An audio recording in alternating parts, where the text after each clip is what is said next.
حضرت سیدنا امام حسین رضی اللہ تعالیٰ عنہ گھوڑے پہ تشریف فرما تھے. اب تو بڑا برا حال ہے، لوگ صحابہ کو برا کہتے ہیں اہل بیت کا نام لے کے. میں کہتا ہوں ہمیں تو اہل بیت سے پیار کرنا ہی صحابہ نے سکھایا ہے. انہوں نے بتایا ادب کیا ہے. اور صاحب طبقات، حالانکہ ان کا انداز بڑا محققانہ ہے، بڑی جان پھٹک کے بعد وہ چیزوں کو لاتے ہیں. وہ فرماتے ہیں کہ حضرت امام حسین کالی سیاہ داڑھی تھی، کوئی بال سفید نہیں تھا. جناب ابو ہریرہ بوڑھے آدمی تھے، ضعیف، شاگردوں کا حلقہ تھا. جیسے آپ بیٹھے ہوئے ہیں سامنے تو میں واز کر رہا ہوں تو سامنے سے امام حسین تشریف لائے. آپ ایک جگہ بیٹھ کے حدیثیں بیان کر رہے تھے. امام حسین آئے تو تازی تازی بارش ہوئی تھی مدینے میں، تازی تازی. چھوٹے چھوٹے حوض پانی کے بنے ہوئے تھے، چھوٹے چھوٹے، جو گہری جگہ ہوتی ہے نا وہ پانی بھر جاتا ہے. تو حضرت امام حسین جیسے ہی زمین پہ پیر رکھا تو پانی کے حوض میں آپ کا پیر چلا گیا، کیچڑ لگ گئی. شاگردوں اور مریدوں میں سے اٹھ کے کسی کی دستبوسی کرنا خاصا مشکل ہوتا ہے. حضرت سیدنا ابو ہریرہ رضی اللہ تعالیٰ عنہ دیکھ رہے تھے، جو ادھر لوگ بیٹھے تھے وہ نہیں دیکھ رہے تھے. حضرت ابو ہریرہ دیکھ رہے تھے، وہ اٹھے، دوڑے گئے اور پھر جا کے اپنے سر سے پگڑی کھولی اور پھر امام حسین کا پیر جیسے ہی صاف کیا تو امام حسین نے پیچھے کیا، کہا حضور آپ بوڑھے ہیں، میں جوان ہوں، تم آپ میرے لیے عزت کے قابل ہیں، میرے نانا جان کے آپ غلام ہیں، یہ آپ کیا کر رہے ہیں؟ سیدنا ابو ہریرہ رضی اللہ تعالیٰ انہوں نے پیر چھوڑا نہیں، زور سے پکڑ لیا، رونے لگے، کہنے لگے حسین تجھے نہیں دیکھ رہا، میں تو محمد عربی کی نسبت کو دیکھ رہا ہوں. تو میرے عزیز یاد رکھیں اس بات کو کہ نسبت ایک حسن ہے، نسبت ایک توانائی ہے، نسبت ایک وقار ہے. نسبت کی قدر کریں. اگر اہل اللہ کی کوئی اولاد ہے، حضرت عمر فاروق رضی اللہ تعالیٰ عنہ سیدھے سیدھے 2 + 2 کے قائل تھے، کوئی چکر ہی نہیں، بس جو مانتا ہے ٹھیک ہے، نہیں مانتا تو ڈنڈا منگاؤ، سیدھی سیدھی زندگی تھی. لیکن نسبت پر، پیار پر، خلوص پر، وفا پر حضرت عمر کا بھی کوئی سمجھوتا نہیں. امام اعظم ابو حنیفہ رحمت اللہ علیہ، امام صاحب سے سند لینے کے لیے لوگ ہزاروں میل کا سفر کرتے تھے، ہزاروں میل کا. اب تو پرائمری ٹیچر بیچارہ جا رہا ہو نا سائیکل پہ تو اس کا شاگرد لینڈ کروزر پہ گزرتا ہے تو کئی دفعہ استاد پہ دھواں چھوڑ جاتی ہے اس کی گاڑی، اسے پتہ ہی نہیں کہ کتنی قدر والے معاملات ہیں یہ. حضرت سیدنا امام اعظم، لاکھوں لوگ، کروڑوں لوگ آج بھی ان کی تقلید کرتے ہیں. امام صاحب کا قول دنیا میں حجت کے طور پہ مانا جاتا ہے. آپ کے شاگرد کہتے ایک باغ میں بیٹھ کر ہم کچھ لکھ رہے تھے، بہت ساری کتابیں بکھری ہوئی ہیں چاروں جانب. جب آدمی تحریر کرتا ہے نا، جو مصنف کتابیں لکھنے والے ہیں، وہ دنگل کا سما ہوتا ہے، ادھر چیز بکھری ہے، کوئی ادھر چیز بکھری ہے، بڑے ان کے معاملات سخت ہو جاتے ہیں. تو کہتے ہیں کہ بڑا بکھرا ہوا سامان تھا، ہم ایک باغ میں بیٹھے تھے، کھلی فضا میں کام ہو رہا تھا. تو بعض اوقات شاگرد بھی بٹھائے جاتے ہیں، حوالے ڈھونڈو تو بخاری دیکھ، تو مسلم دیکھ، بٹھائے جاتے ہیں ساتھ. شاگرد بھی بیٹھے ہوئے تھے. تو کہتے ہیں بچے باہر گیند سے کھیل رہے، ایک گیند آ گئی باغ میں، ایک چھوٹا سا بچہ گیند لینے آیا تو امام صاحب اٹھ کے کھڑے ہو گئے، بچہ گیند لے کے چلا گیا. اب بچے کھیلتے ہیں تو کتنی دفعہ گیند آئے گی، پھر دوبارہ وہ گیند آ گئی، وہی بچہ پھر آیا، شاید اس کی ڈیوٹی یہ تھی. وہ جب دوبارہ آیا تو امام اعظم پھر کھڑے ہو گئے. وہ تیسری دفعہ آیا تو امام صاحب پھر کھڑے ہو گئے. اب شاگرد بیچارے اکتا گئے کہ ہم اتنی مشکل سے نوٹ سیدھے کرتے ہیں، بابا اٹھتا ہے تو کتاب میں پھر بکھر جاتی.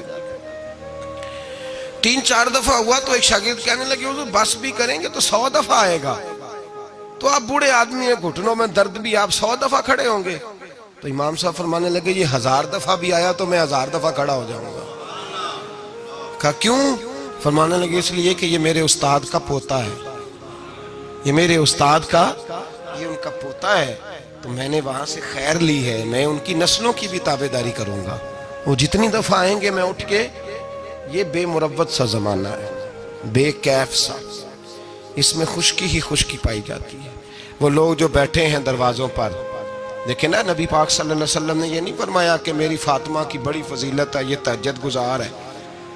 حضرت بی بی صاحبہ کے لیے یہ لفظ میرے نبی پاک صلی اللہ علیہ وسلم نے کہیں نہیں بیان فرمایا کہ میری بیٹی قائم اللائل ہے، صائم الدہر ہے، یہ بہت بڑی عالمہ ہے، یہ آپ کو نہیں ملیں گے. حضور نے فرمایا بس میری بیٹی ہے. الفاطمہ تو بدعت، اس کا کمال یہ ہے کہ یہ میری اور تمہارے لیے اتنا کافی نہیں کہ محمد عربی کی بیٹی ہے صلی اللہ علیہ وسلم. فرمایا جس نے اس سے پیار کیا اس نے مجھ سے پیار کیا، جس نے اس سے بغض رکھا اس نے مجھ سے بغض رکھا. تو شرف نسبت یہ صوفیاء نے کوئی گھڑ نہیں لیا نظریہ، یہ قرآن کا، حدیث کا، صحابہ کا بتایا ہوا معاملہ ہے.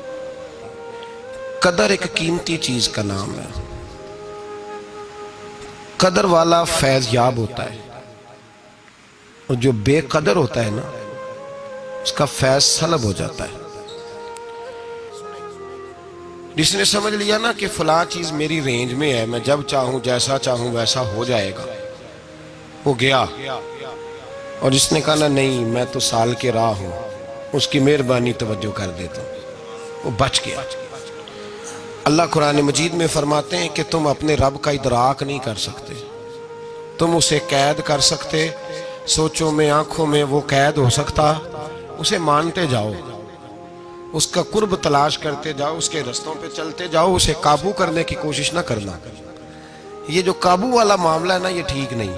قدر کرنے والے بچ جاتے ہیں. قدر والا فیض یاب ہوتا ہے، بے قدر نقصان اٹھاتا ہے. یاد رکھیں حضرت خواجہ نظام الدین محبوب الہی رحمۃ اللہ علیہ کے خلیفہ تھے حضرت امیر خسرو، بلکہ محبوب تھے. کبھی کبھی خلیفے اور محبوب میں بھی فرق ہوتا ہے. بلکہ محبوب تھے حضرت امیر خسرو رحمۃ اللہ علیہ. تو بادشاہ کے وزیر تھے. تو بادشاہ نے کہا ایک دفعہ کہ میرے لیے دعا تو کراؤ، دلی کے حالات ذرا خراب ہے. تو کہنے لگے میں نے کبھی نہیں کہا دعا کے لیے، میں نہیں سفارش کرتا، آپ خود کسی کو بھیج دیں. نے مجبور کیا تو کسی اور آدمی نے کہا حضور انہوں نے کئی دفعہ خواجہ امیر خسرو سے دعا کے لیے کہا ہے بادشاہ نے، تو یہ آپ کو کہتے نہیں، تو آپ دعا کر دیں. تو حضرت خواجہ نظام الدین صاحب کہنے لگے بادشاہ سے کہو میں نہیں تیرے لیے دعا کرتا، دعا کرانی ہے تو حضرت ابو علی قلندر کے پاس پانی پت جائے، وہ دعا کریں گے تو حالات صحیح ہو جائیں گے دلی کے. حضرت امیر خسرو نے جا کے بتا دیا کہ وہ کہتے ہیں وہاں سے دعا کراؤ، ادھر سے. کہنے لگے پھر تو نہیں جانا ہے. تو حضرت امیر خسرو کہنے لگے جی مجھے کسی اور کا رستہ آتا ہی نہیں، میں نے نہیں جانا. کہنے لگے اگر میں حکم کرا دوں تو کہا حکم کا میں پابند ہوں. حکم ہو گیا حضرت خواجہ نظام الدین صاحب کی طرف سے کہ جاؤ پانی پت. حضرت امیر خسرو گئے حضرت ابو علی قلندر کے پاس، ان سے جا کے دعا کرائی. پانی پت بڑی دور ہے دلی سے. دعا کرائی تو کہا بادشاہ سے کہنا حالات صحیح ہو جائیں گے، اور جب صحیح ہو جائے نا تو پھر میرے پاس آئے، صحیح ہو جائیں. دعا کی تو اگلے دن ہی معاملات بہتر ہونے لگے. ایک ہفتے میں سب چیزیں بادشاہ کے کنٹرول میں آ گئیں. گھوڑے پہ بیٹھا، مٹھائی لی، پھل لیے، پانی پت گیا. حضرت سے جا کے کہا حضور میں حاضر ہوں، کیا بتانا تھا آپ نے؟ آپ فرمانے لگے تو نے دعا کے لیے خواجہ نظام الدین صاحب سے کہا تھا، تو انہوں نے کیا کہا؟ کہ جناب انہوں نے کہا آپ سے دعا کرائیں. فرمانے لگے میں دعا کروں جو ہر جمعرات خود خواجہ نظام الدین صاحب سے دعا کرانے جاتا ہوں، ہر جمعرات جاتا ہوں دلی اور ان سے دعا کرا کے آتا ہوں. تجھے پتہ یہاں کیوں بلایا ہے؟ یہ بتانے کے لیے کہ تیرے حالات خراب کیوں ہوتے ہیں. کہا حضور کیوں ہوتے ہیں؟ فرمانے لگے تیرے حالات اس لیے خراب ہوتے ہیں کہ تو حضرت خواجہ نظام الدین صاحب کی قدر نہیں کرتا. ان کی قدر شروع کر دے، میرا وعدہ ہے تیرے حالات صحیح ہو جائیں گے. انہیں قدر چھوڑ دی ہے رب کریم کے بندے کی. تیری بغل میں رہتے ہیں نا، ساتھ ہوتے ہیں، تو کہتا ہے وہ تو میری رینج میں ہے، مسئلہ ہی کوئی نہیں، تیرے پاس ہوتے ہیں. اور فرمایا انہوں نے وہ دعا کرتے تو اللہ تیرے پہ بڑا فضل کرتا. انہوں نے میرے پاس تجھے بھیجا ہی اس لیے تاکہ تجھے ذرا قدر پتہ چلے کہ اللہ والوں کی کوئی قدر بھی ہوتی ہے. ایسے ہی معاملہ تو میرے بھائی یاد رکھیں، نسبت کا ایک درجہ ہے. اور یہ ہم نا چکروں میں پڑے رہتے ہیں جس کی وجہ سے نقصان اٹھاتے ہیں. اپنے آپ کو سمیٹ کے رکھیں، نظر پر، زبان پر، سوچ کو پابند رکھیں. اور سیدھا سیدھا جب خیر لینے کا ارادہ بندہ کر لیتا ہے تو پھر اللہ اس کے لیے اسباب بھی پیدا کر دیتا ہے. اور جس کی گردن اکڑی رہتی ہے اس کا نقصان ہوتا ہے. اللہ ہمیں سمجھنے کی توفیق عطا فرمائے.